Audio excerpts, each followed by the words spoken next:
Hello everyone, welcome back to our channel.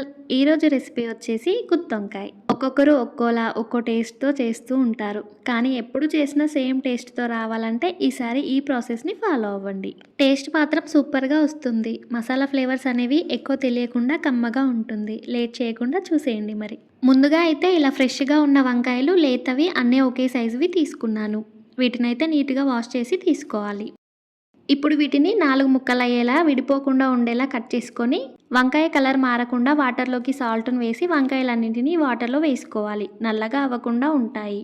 Next ఇక్కడ masala prepare చేసుకోవడానికి 2 table స్పూన్ల ఎండు కొబ్బరి ముక్కలు, 1 టేబుల్ స్పూన్ గసగసాలు. ఇవి కర్రీలో వేస్తే మంచి టేస్ట్ అనేది వస్తుంది. ఇవి మీ దగ్గర లేకపోతే నువ్వుల్ని కూడా తీసుకోవచ్చు. 1 టీ స్పూన్ ధనియాలు, 1 టీ స్పూన్ జీలకర్ర, 3 టేబుల్ స్పూన్ల పల్లీలను తీసుకోవాలి. ఇప్పుడు స్టవ్ పై కడాయిని పెట్టేసి ఫస్ట్ అయితే పల్లీలు వేసి దోరగా వేయించుకోవాలి. తర్వాత మిగిలిన మసాలాలు కూడా వేసుకొని లో ఫ్లేమ్లో దోరగా చిటపటలాడే వరకు వేయించుకొని పక్కకు తీసుకోవాలి. వేడిగా ఉన్న ఈ కడాయిలోకి 2 యాలకులు, 2-3 లవంగాలు, 1 ఇంచు దాల్చిన చెక్క వేసి ఫ్రై చేయాలి. ఇప్పుడు వంకాయల్ని ఫ్రై చేసుకోవడానికి ఇదే కడాయిలోకి 2 టేబుల్ స్పూన్ల ఆయిల్ని వేసి వేడి చేసుకోవాలి. ఆయిల్ వేడైన తర్వాత ఇందులోకి వంకాయల్లోని వాటర్ అంతా వంపేసి వేసుకోవాలి. ఇలా ఆయిల్లో వేసేసిన తర్వాత 2-3 మినిట్స్ వరకు ఫ్రై చేసి ఆ తర్వాత మూత పెట్టి వంకాయ మగ్గి సాఫ్ట్గా అయ్యేంత వరకు మధ్య మధ్యలో కలుపుతూ ఉండాలి. ఈ వంకాయలు మగ్గేలోపు కర్రీకి కావాల్సిన మసాలా పేస్ట్ని రెడీ చేసుకుందాం.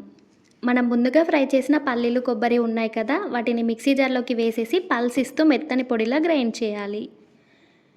ఇలా పొడిగా గ్రైండ్ చేసిన తర్వాత ఇప్పుడు ఇందులోకి ఒక పెద్ద సైజు ఆనియన్ని ముక్కలుగా కట్ చేసి వేసుకోవాలి. నెక్స్ట్ 2 టమాటాలను కూడా ముక్కలుగా కట్ చేసి వేసుకొని వీటిని కూడా గ్రైండ్ చేయాలి. ఇలా గ్రైండ్ చేసిన తర్వాత ఇందులోకి 1/2 టీ స్పూన్ పసుపు, టేస్ట్కి సరిపడా సాల్ట్ను వేసి లైట్గా వాటర్ని కూడా యాడ్ చేసి మెత్తగా గ్రైండ్ చేయాలి. చూడండి, మసాలా పేస్ట్ అయితే ఇలా సాఫ్ట్గా ఉండాలి. సాఫ్ట్గా ఉంటేనే గ్రేవీ మంచిగా వస్తుంది. బరకగా ఉంటే అంత టేస్టీగా ఉండదు. ఈలోపు వంకాయలు కూడా పూర్తిగా మగ్గిపోయి కలర్ కూడా చేంజ్ అయిపోయినాయి. వీటిని ఆయిల్ నుండి సపరేట్ చేసి ప్లేట్లోకి వేసుకోవాలి. ఈ వంకాయల్ని పక్కన పెట్టేసి ఇప్పుడు ఇదే ఆయిల్లోకి 2 సన్నగా పొడవుగా కట్ చేసుకున్న పచ్చిమిర్చి, 1 బిర్యానీ ఆకును వేసుకోవాలి. ఇందులోకి 1 టీ స్పూన్ అల్లం వెల్లుల్లి పేస్ట్ వేసి పచ్చి స్మెల్ ఏం లేకుండా ఫ్రై చేసిన తర్వాత మనం గ్రైండ్ చేసుకున్న మసాలా పేస్ట్ని వేసుకోవాలి. మసాలాలు ఆయిల్లో మంచిగా ఫ్రై చేయాలి. అప్పుడే పచ్చిదనం ఏం తెలియకుండా ఉంటుంది.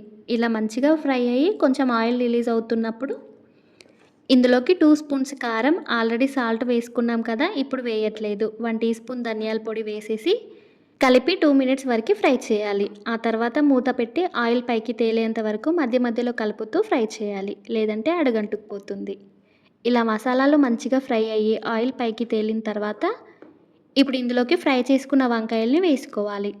వంకాయల్ని మసాలాతో మంచిగా కలిపేసి ఇప్పుడు ఇందులోకి గ్రేవీకి సరిపడా వాటర్ని వేసుకోవాలి. మెయిన్గా ఏంటంటే ఇందులోకి కొంచెం చిక్కని చింతపండు రసాన్ని వేసుకోవాలి. ఇలా చింతపండు రసం వేయడం వల్ల మనం కర్రీలో మసాలాలు వేస్తాం కదా, మసాలా ఫ్లేవర్స్ అనేవి ఎక్కువ తెలియకుండా కర్రీకి అయితే మంచి టేస్ట్ అనేది వస్తుంది.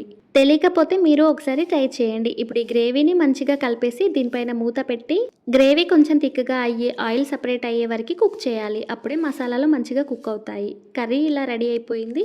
దీనిపై కట్ చేసుకున్న కొత్తిమీరను వేసుకొని కలిపేస్తే గుమ్మగుమ్మలాడే గుత్తొంకాయ అయితే రెడీ అయిపోయింది. చూస్తుంటేనే నోరూరిపోతుంది. ఇలా చేస్తే ఎప్పుడు చేసినా సేమ్ టేస్ట్ వస్తుంది. అస్సలు మిస్ అవ్వదు టేస్ట్ అయితే. రెసిపీ నచ్చితే do like, share and subscribe to our channel. Next ఇంకొక టేస్టీ రెసిపీతో మళ్ళీ కలుద్దాం. Thanks for watching.